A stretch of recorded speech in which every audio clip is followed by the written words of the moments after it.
안녕하세요. 인생에도 딩동댕이 있다. 딩동쌤입니다. 지난 시간에 서술자와 시점에 이어서 오늘 또 소설 이론에서 중요한 개념 중 하나인 갈등에 대해 알아보는 시간을 가져보려고 해요.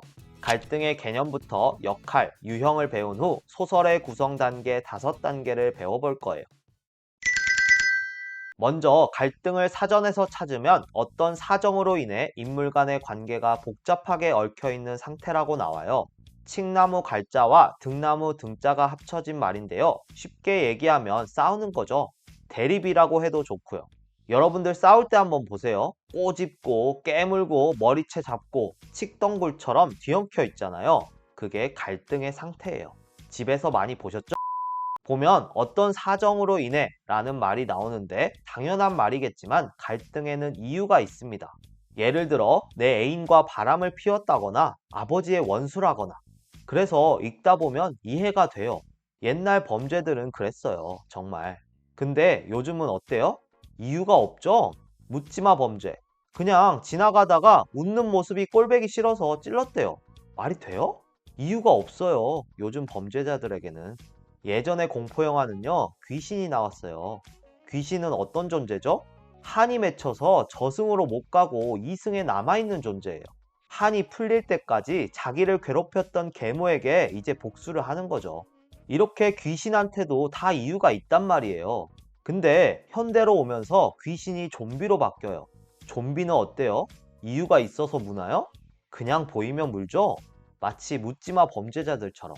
이건 현대의 익명사회와도 관련이 있는데 인간 사회가 복잡해지고 커짐에 따라 나랑 직접 관계를 맺는 사람들보다 그렇지 않은 사람들이 많아졌어요. 옛날에 시골에서는요, 마을에서 범죄가 일어나면 누가 범인인지 다 알았어요. 갑자기 김서방이 사라지거든요. 근데 현대 사회에서는 몰라요. 못 찾아요.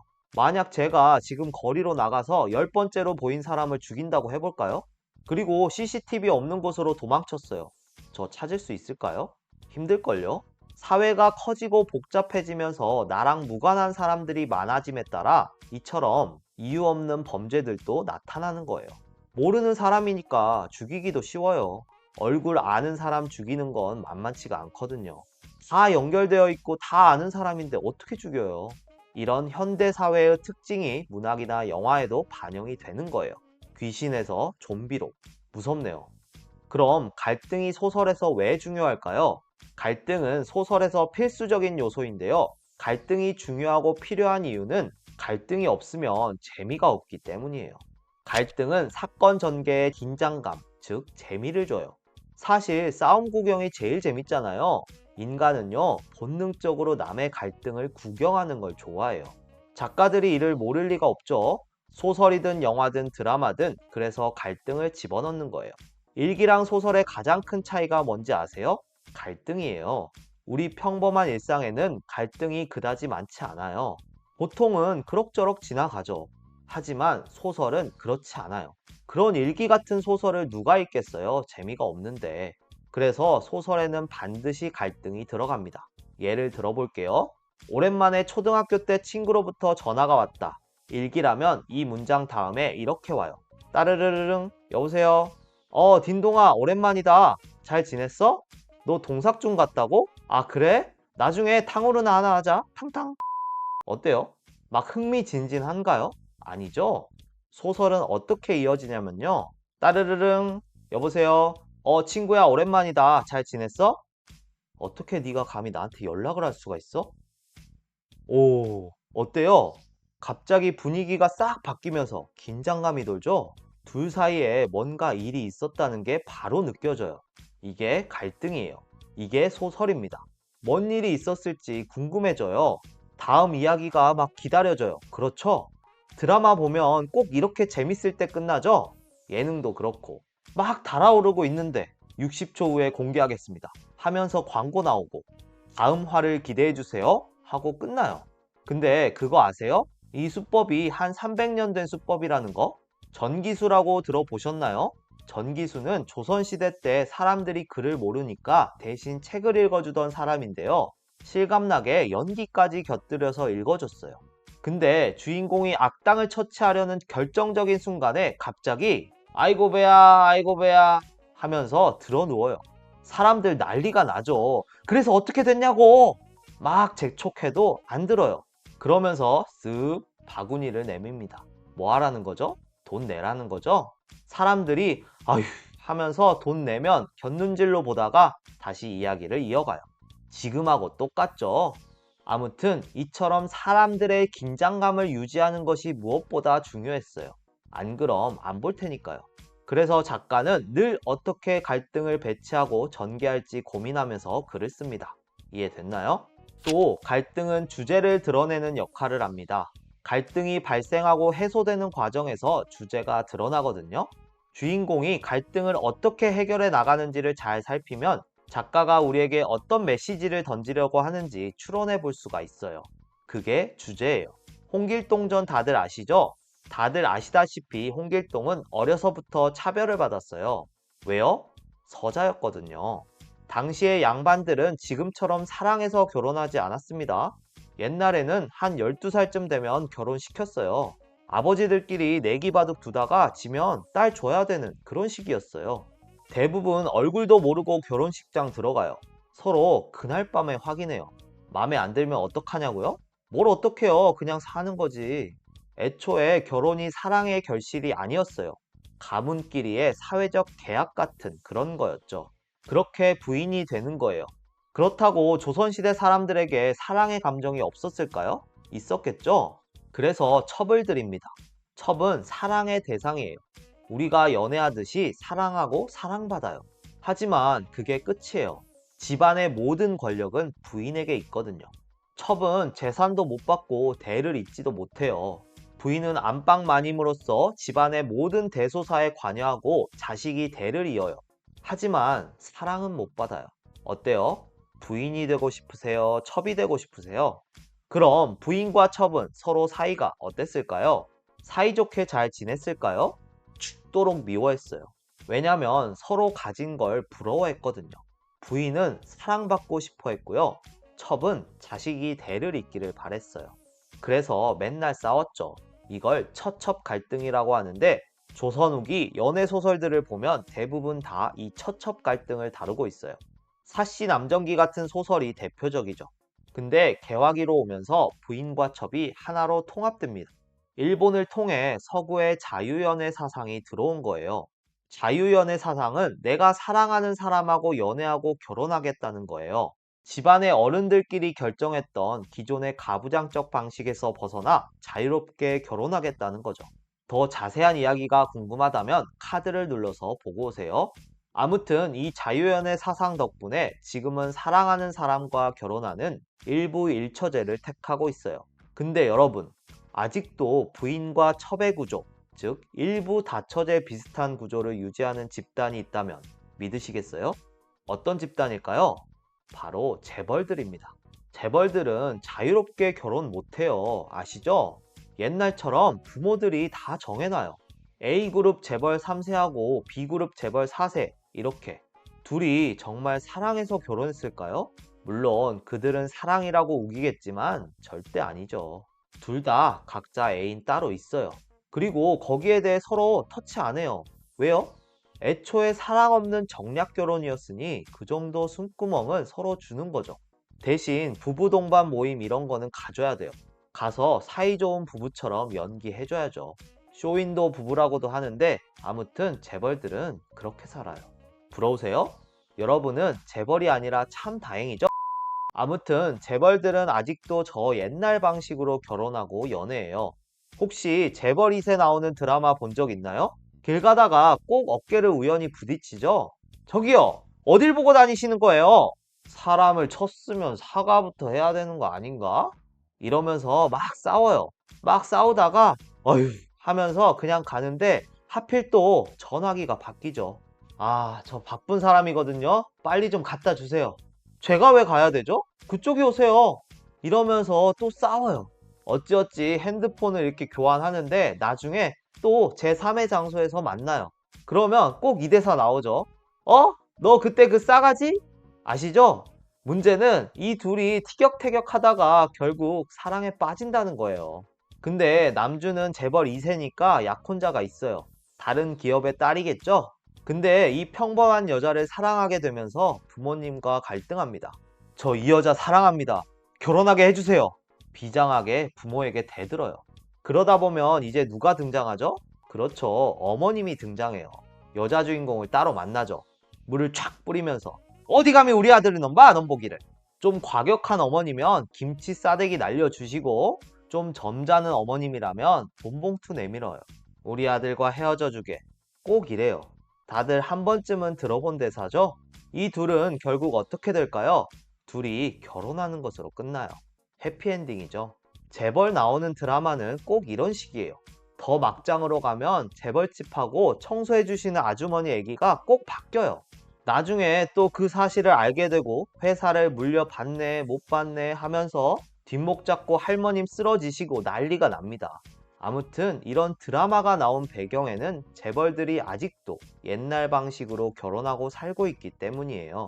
이제 이런 이야기 좀 뻔하다 싶은데도 조금씩 변주되면서 주말 연속극으로 계속 만들어지고 있어요. 왜 재벌들의 이야기를 보면서 서민들이 울고 웃는지 잘 이해는 안 가지만 뭐 조금만 바꿔서 내면 최고 시청률 막 50% 찍어버리니까 계속 재생산되는 것 같습니다. 홍길동 얘기하면서 좀 길게 왔는데 부인의 아들을 적자, 첩의 아들을 서자라고 하는데 홍길동은 서자였어요. 그래서 어릴 적부터 차별받고 자랐고 그래서 아버지를 아버지라고 부르지도 못했죠. 그로 인해 홍길동은 결국 집을 나와 활빈당을 결성합니다. 활빈당은 도적단체인데요. 의로운 도적, 의적이죠. 악독한 양반들의 곳간을 털어 가난한 사람들에게 나눠줘요.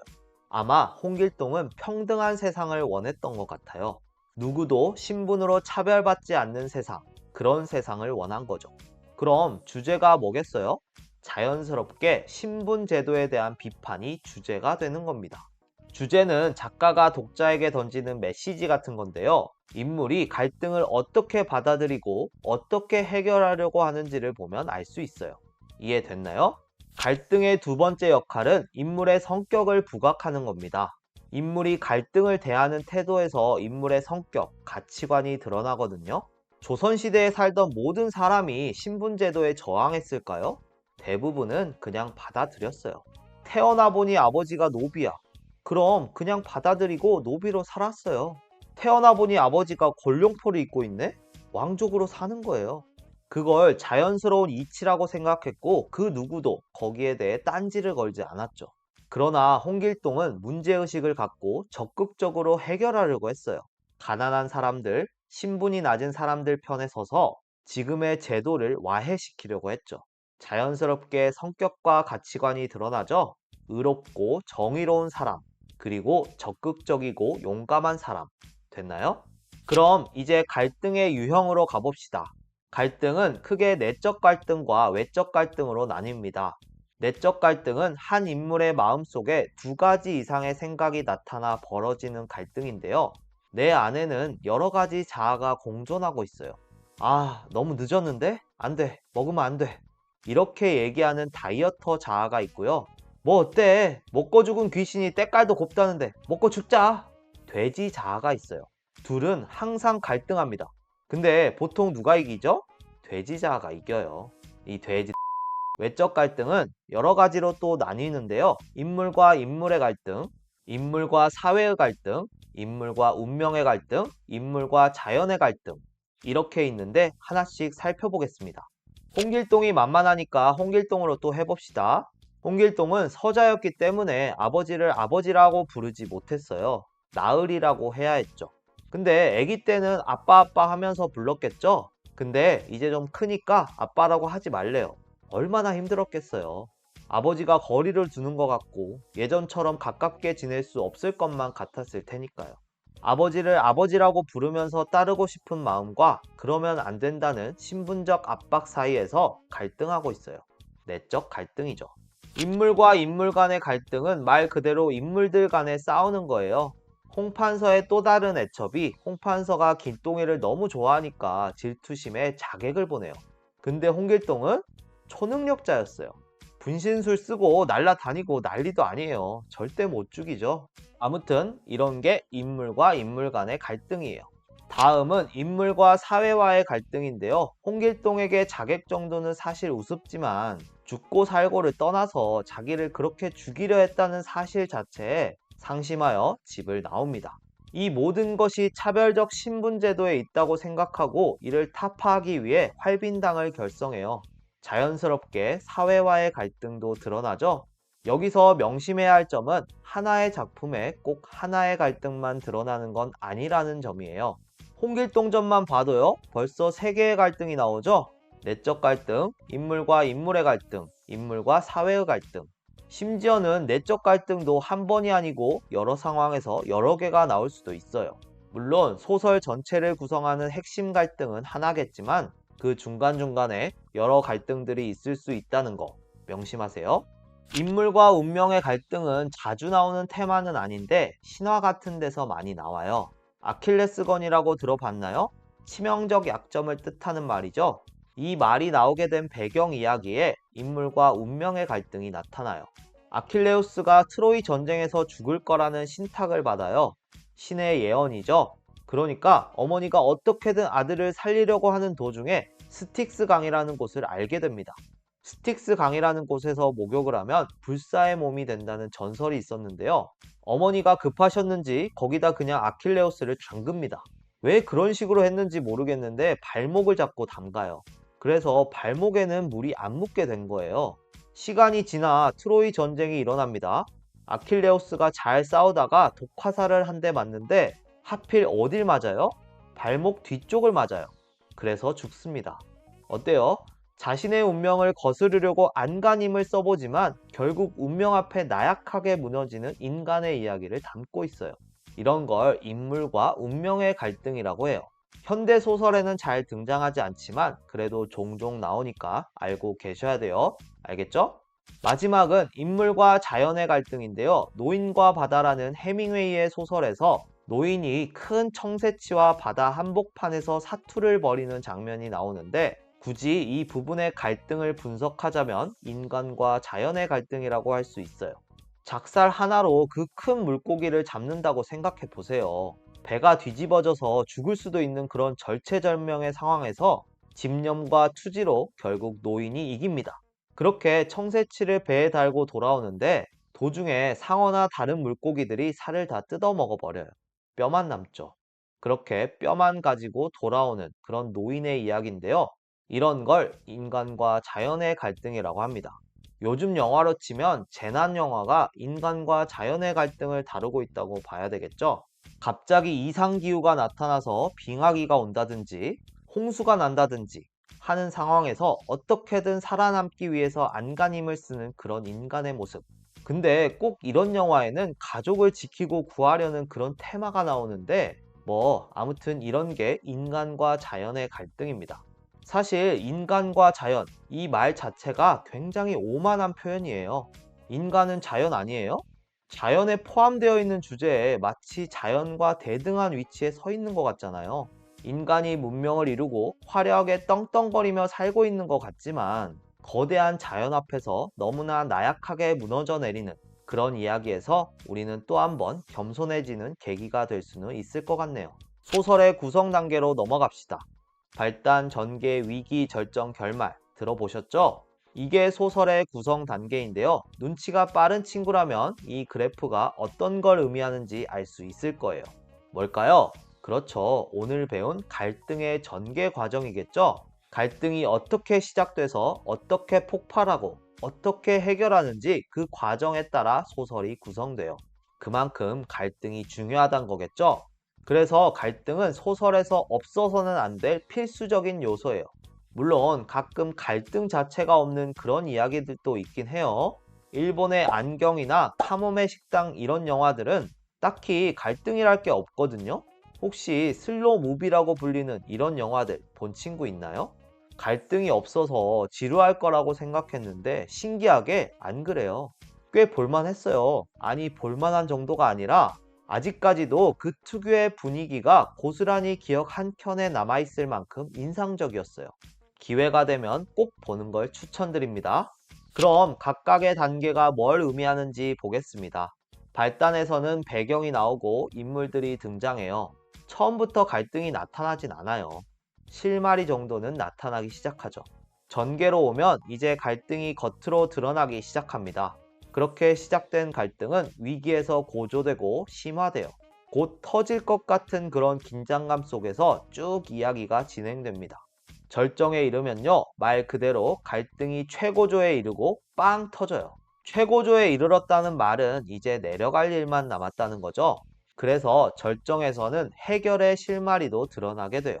그 실마리를 붙잡고 결말에서 드디어 갈등이 해결되고 이야기가 마무리됩니다. 자연스럽게 주제가 드러나는 부분이죠. 됐나요?